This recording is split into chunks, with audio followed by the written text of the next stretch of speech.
বাংলাদেশ, জয় বাংলা, জয় বঙ্গবন্ধু, জয় বাংলা, জয় বাংলা।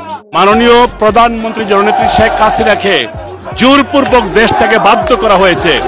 যুক্তরাজ্য আওয়ামী লীগ বাংলাদেশ বৈষম্য বিরোধী ছাত্র আন্দোলনের মধ্য দিয়ে প্রধানমন্ত্রী শেখ হাসিনাকে পদত্যাগ করানো হয় এবং সেই সাথে দেশ ছাড়তে বাধ্য করা হয়। তবে সেই প্রধানমন্ত্রীকে সুষ্ঠু মর্যাদায় ফিরিয়ে আনতে দেশের বিভিন্ন জেলায় বিক্ষোভ মিছিল তৈরি হয়েছে।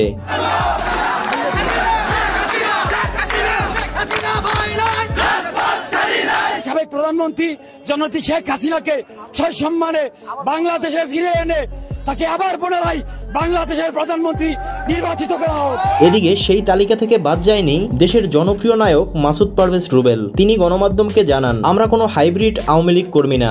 যখন যে দল ক্ষমতায় আসবে আমরা পল্লী দিয়ে সেই দলে যাব। আমরা বঙ্গবন্ধুর আদর্শে গড়া সৈনিক। এবং তিনি আশা রাখেন খুব দ্রুতই প্রধানমন্ত্রী শেখ হাসিনা দেশে ফিরবেন। আমি হাইব্রিড আওয়ামী লীগার না, আমি ছাত্রলীগ করি সেই ঢাকা ইউনিভার্সিটি থেকে।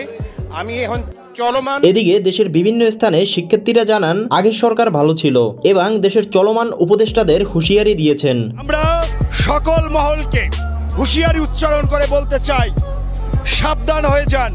যদি আন্দোলন। প্রিয় দর্শক, দেশের এই পরিস্থিতিতে কি আসলেই হাসিনা সরকারকে প্রয়োজন? জানিয়ে দিন কমেন্ট বক্সে।